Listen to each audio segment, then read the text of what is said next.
Slots Liverpool and Maresca's Chelsea. The battle of the new managers at Anfield. Liverpool took the 3 points. But in today's episode, I'll be exploring how Chelsea exploited Liverpool's press time and time again. But how Chelsea's pressing forced Liverpool into an alteration that would ultimately win them the game. And stay tuned, because I'll be revealing a hidden weakness in Chelsea's defensive setup that Liverpool exposed for their winning goal. And it could cost Chelsea multiple points over the course of the season.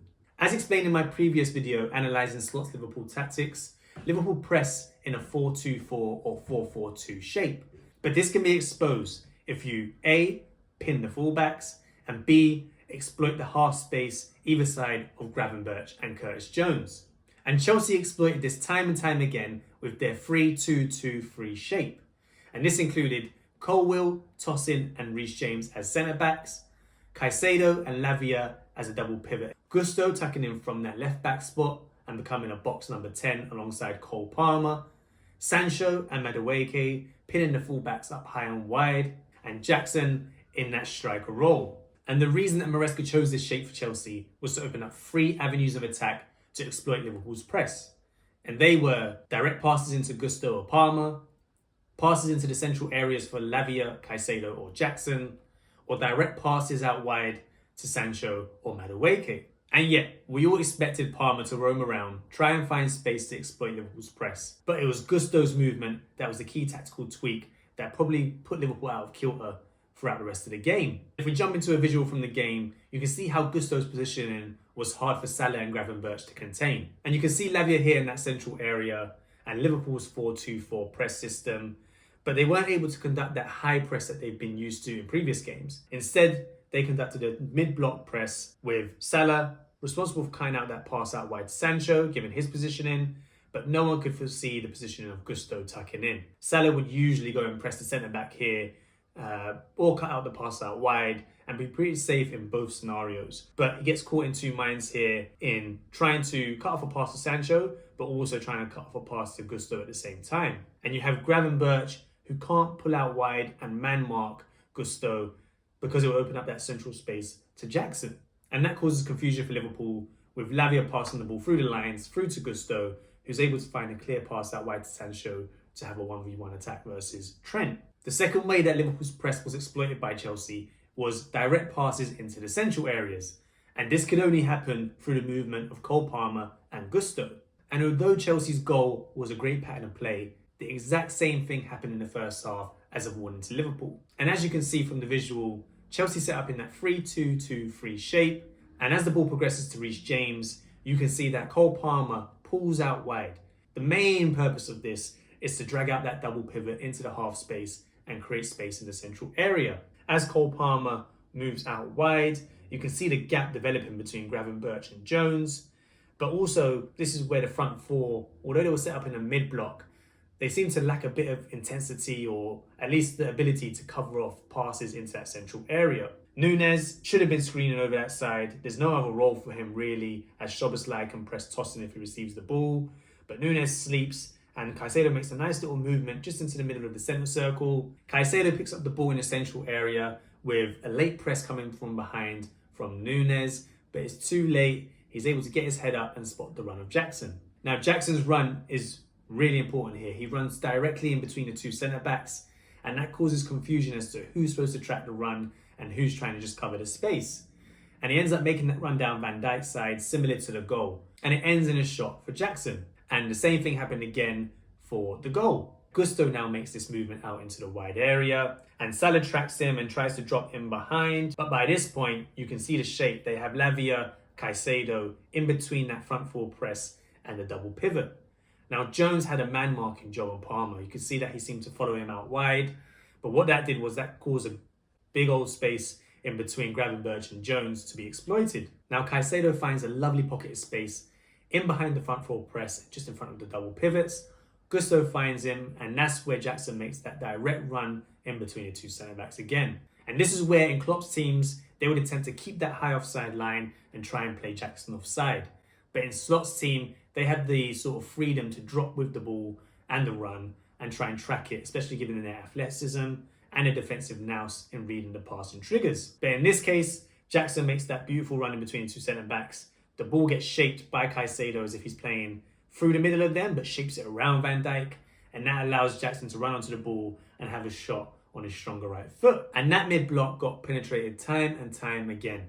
And you can see from the stats that Liverpool are used to conceding around 30 to 31 progressive passes per 90. And that includes the Chelsea game. It would have been even lower before the Chelsea game. But in the Chelsea game, they conceded 43 progressive passes in that 90 minutes. But it wasn't just those direct passes into the central areas and to Palmer and Gusto that caused chaos. It was also those passes directly out wide to Madueke and Sancho. Now make sure to like and subscribe if you're enjoying the content.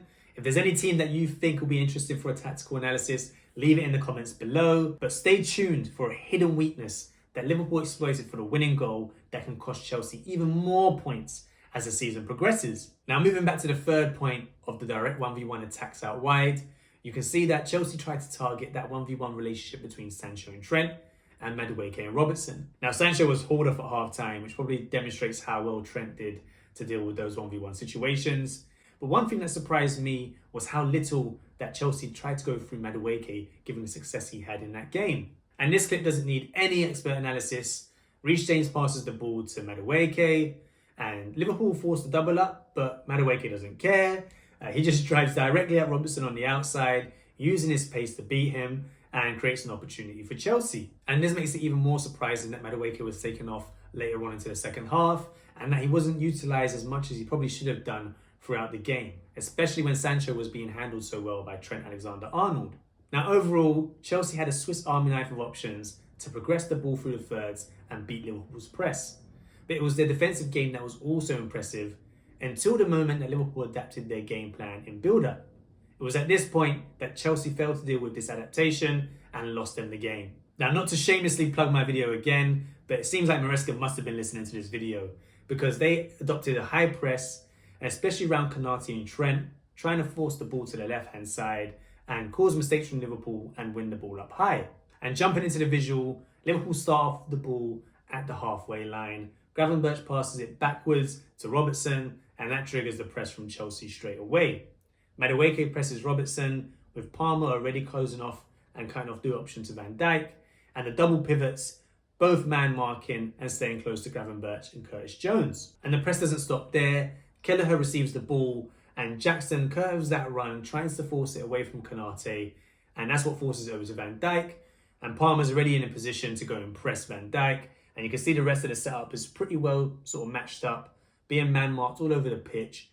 And as the ball progresses to Van Dijk, the only option he really has is to play that ball long, which ends up in a turnover with Reece James clearing up the ball quite comfortably. Chelsea continued to press like this throughout the game, and it did disrupt Liverpool's build-up on the ground and playing through the thirds. But Liverpool adapted and seemed to play this direct approach, especially direct to Salah, who seemed to thrive against Gusto in the physical battle. And if we jump into the visual, you can see how Liverpool used their tactical setup to sort of keep Chelsea away from that side and leave him isolated versus Salah. Kelleher has the ball, and Chelsea have that man-to-man marking system, and you can see Jones just been behind Madueke and Caicedo, who's free, and Tossin's actually marking him at this point, which you can't see off screen.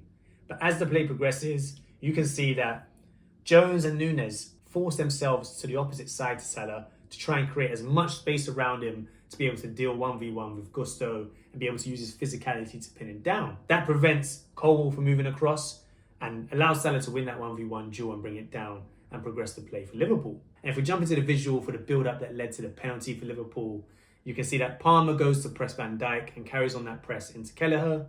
Chelsea still have that sort of man-marking setup with double pivots getting close to Gravenberch and Szoboszlai in this case. But as the ball progresses out wide, they continue to press and seem to box Liverpool in. But as Konate receives a setback from Trent, you can see that he just lofts this ball into that area where Shota and Salah have that sort of 2v2 of Colwill and Gusto. Salah peels off Gusto, which catches him underneath the ball. And although Colwill deals with the sort of physical battle well, he deflects that ball straight into Jones's path. And the tricky thing with how Chelsea set up, especially with the man-marking press, is that one of the centre-backs always had to go in with the third midfielder. And you can see here that although Tossin was already sort of man-to-man with Jones, he has to drop once that ball gets played in sort of Jota and Colwill, because he can't leave that empty space in behind. Liverpool got used to being pressed And instead of trying to build up through the thirds, they kept going direct into the attackers and trying to cause confusion off the second ball or first ball win. But the bonus Chelsea weakness that Liverpool exploited for the winning goal and could be exploited by future opposition is their high line from deep crosses. Now jumping into the visual, you see that Salah picks up the ball on that right hand side, 1v1 versus Gusto. He's able to take him on and cut inside. At this point, what would usually happen is the defensive line would drop to the width of the posts and try and track any runs that occur in the box, but not Chelsea. The tactic that Maresca has employed is to hold the line on the edge of the box regardless of what happens. Now the problem with this defensive line for deep crosses is you have to be coordinated as a back four. One mistake by one player can lead to a player being onside. And this high line from deep crosses is susceptible to deep runners from midfield. And that's exactly what Curtis Jones done in this game. And you can see as Salah attempts to make the cross, Reece James is so far behind the defensive line. And like I said, all it takes is one mistake. And at that point, it's too late to recover, but he still decides to jump up and try and hold the offside line rather than track the run. And Curtis Jones doesn't even have to time this perfectly, because as the ball is played, you can see he would have been onside even with the defensive line that is set in place on the edge of the box. And that gives him and any player that's in the situation the freedom of the box to take a touch, which shouldn't usually happen from a cross from this deep. And it ends in a touch and finish from Jones for the winning goal. And this high defensive line, albeit from free kicks, led to goals conceded against Wolves, Gent and Nottingham Forest, which led to dropping points at home to Nottingham Forest in the Premier League. It'll be interesting to see if Maresca sticks with it, especially as the defensive line struggles with those in-swinging crosses where the momentum is against them. But if not, it could be exploited time and time again by opposition. Now this is the first full match analysis that I've done on Maresca's Chelsea, and they're very impressive on the ball. They're tactically flexible and adapt to the needs of the opposition on any given day. But it's their work off the ball that will need work if they're to mount a serious challenge for the top four and the title. But thanks for watching. Make sure to check out a couple of my previous videos either side of me. Make sure to like, comment and subscribe. Share the video to all your friends, and I'll see you for the next episode of A Game in Two Halves.